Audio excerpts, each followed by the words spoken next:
Kemana? Iya, Mas. Ini jadi kegiatan rutin saya. Kebetulan hari ini saya ingin berbagi sebelum mereka berbuka puasa. Almir semakin heran, tetapi tidak langsung bertanya lebih jauh. Mereka mulai perjalanan. Saat itu juga penglihatan muncul di benaknya. Dion tertabrak mobil saat menyeberang di depan panti asuhan. Ya Allah, gua harus cegah ini. Berusaha tetap tenang, Almir mulai mengobrol dengan Dion.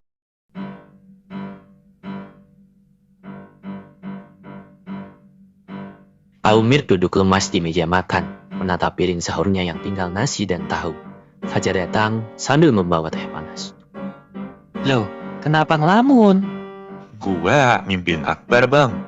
Orang yang dulu nipu gua. Loh, si penjual bisnis bakso itu. Iya, mimpinya aneh.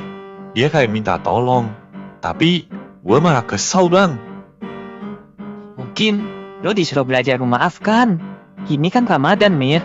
Kalau Ramadan ngajarin sabar, kenapa tahu rasanya makin hambar? Fajar tertawa kecil. Almir diam, memandangi nasi dan tahu. Ia mencoba makan, tapi jelas kurang semangat. Makan yang bener. Jangan sampai puasa lo batal karena emosi bukan karena nasi. Almir duduk lemas di motor. Keringetan, cuaca terik.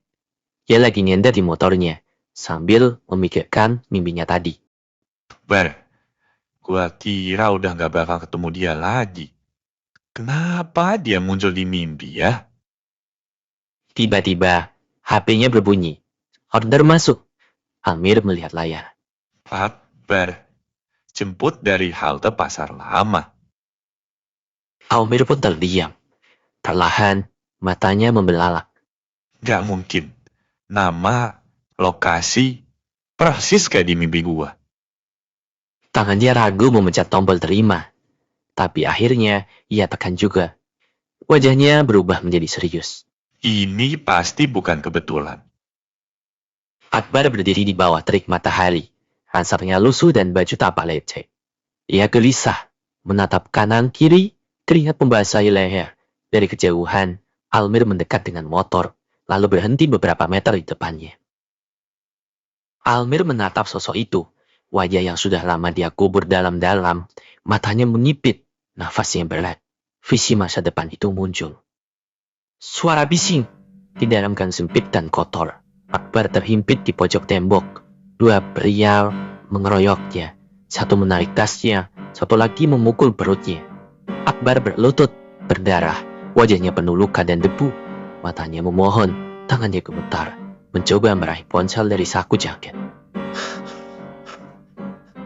Tolong, gue tahu salah, tapi gue masih mau hidup. Almir tersentak. Ia menatap Akbar dengan campuran marah, bingung dan iba. Almir? Gila. Gue gak nyangka kita ketemu lagi kayak gini. Almir turun dari motornya. Ia berdiri di depan Akbar, diam. Tatapannya tajam, tapi tidak meledak. Lo pasti marah. Dan lo berhak marah. Gue bahkan gak tahu harus mulai dari mana. Gua gak nyari lu.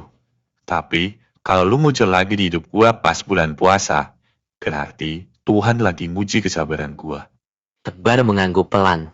Matanya berkaca-kaca tapi ditahan. Kalau lu gak mau hantar, gue ngerti.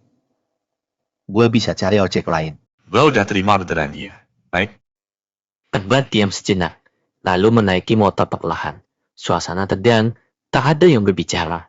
Hanya suara mesin motor menyala dan satu kata terngiang di kepala Almir. gua bisa tolong dia. Atau biarin dia jatuh. Tapi, kalau ini ujian gua, mungkin sekarang waktunya gua nyelesain ya. Motor maju perlahan. Angin sore menyapu wajah mereka. Almir diam saja. Matanya lurus ke depan. Akbar di belakang yang canggung lalu mencoba berbicara. Pelan dikit, Mir. Tulang punggung gue udah uzur nih. Almir tetap diam. Beberapa detik kemudian, Lu masih inget waktu lu bilang, ini peluang hidup Mir, kita bisa sukses bareng. Iya. Gue inget. Gua percaya. Gua pikir akhirnya gua bisa bantu Bang Fajar ngebalas semua capeknya dia. Tapi yang ada, malah dia yang harus bayarin utang gua. Halmir menarik nafas. Gak ada nada tinggi, cuma lelah. Bukan cuma soal duit, Bar.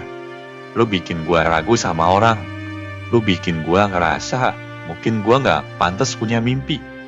Gue nggak bisa benerin semuanya. Tapi gue pengen coba mulai dari lu. Lu jangan sok mau benerin orang. Benerin diri lu dulu aja. Itu udah PR seumur hidup. Akbar senyum kecil, kecup.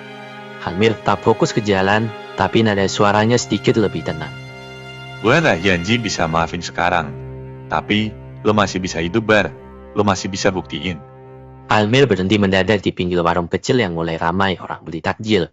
Keringat mengalir di pelipisnya. Ia menghela nafas, matanya lurus ke depan. Ia melirik ke Akbar yang duduk di jok belakang, masih terdiam. Kita nunggu di sini bentar ya. Gue haus. Maksudnya panas. Akbar turun dari motor, berdiri canggung di samping Halmir. Mir, lu nggak percaya? Tapi gue juga puasa hari ini. Lo puasa? Yakin gak salah kalender? Enggak, tapi gue nyoba mulai puasa dari hal kecil, termasuk minta maaf sama orang yang pernah gue rugiin. Halmir menatap Akbar dalam-dalam. Ia ingin ngomong, tapi mulutnya ragu terbuka. Belum sempat ia jawab, matanya tiba-tiba membelalak ke arah gang sempit di sebelah warung. Bar, ikut gue sekarang. Kenapa? Cepet ikut gue sekarang. Halmir menarik lengan Akbar, setengah menyeretnya ke arah motor yang parkir tak jauh dari warung takjil. Naik, Bar, sekarang. Ada apa sih sebenarnya, Mir? Tiba-tiba dari gang kecil sebelah warung, dua preman muncul berjalan cepat menuju mereka dengan sorot mata yang tajam. Akbar, lo kira lo bisa ngilang gitu aja, ha? Gua pikir lu bisa lupain utang lu ya gitu aja. Mimpi lu. Jalan, Mir, sekarang! Halmir tidak pakai nanya dua kali. Ia keber gas motor melesat menelusuri gang sempit dengan manuver yang tajam. Suara langkah kaki preman terdengar makin jauh di belakang. Lo itu kayak magnet masalah, Bar. Lo kira nggak tahu? Tapi serius, Mir, ini bukan bagian dari rencana tobat gua. Halmir membelok tajam di ujung gang, hampir menyenggol gerobak gorengan. Mereka lolos, tapi ketegangan belum mereda. Azan maghrib berkumandang. Mereka berhenti di halaman masjid kecil, nafas ngos-ngosan. Beberapa warga membagikan takjil, kurma, teh manis, dan gorengan. Akbar terima segelas air. Tangannya gemetar, ia menatap Halmir dengan penuh rasa campur aduk. Lo tetap nolongin gua ya. Padahal lo punya 1000 alasan buat ninggalin gua. Gue juga pernah salah jalan. Tapi waktu itu ada yang nolongin gue. Sekarang giliran gue untuk balas kebaikan itu. Gua janji, Mir, gua mau mulai lagi dari nol. Pastiin dari nol beneran ya. Jangan minus kayak terakhir kita ketemu. Iya. Udah gue uninstall tuh versi lama. Fajar duduk santai di ruang tengah, padi punya kurma sambil nonton TV. Halmir masuk, lepas jaket. Wajahnya lelah tapi adem. Gimana hari ini? Dapat penumpang yang bikin puasa lu diuji lagi? Bukan cuma diuji, Bang. Hari ini gue nyelamatin orang yang dulu hampir merusak hidup gue. Dan lu ikhlas? Kelas itu kayak gue dengan pas buka puasa. Gak langsung kenyang, tapi bikin hati tenang pas dimakan. Fajar tertawa kecil dan bangga. Ramadan ini lu gak cuman puasa, Mir. Lu berdamai. Halmir mengangguk. Ia ambil kurma, duduk lebih rileks, menatap langit-langit sebentar. Oke.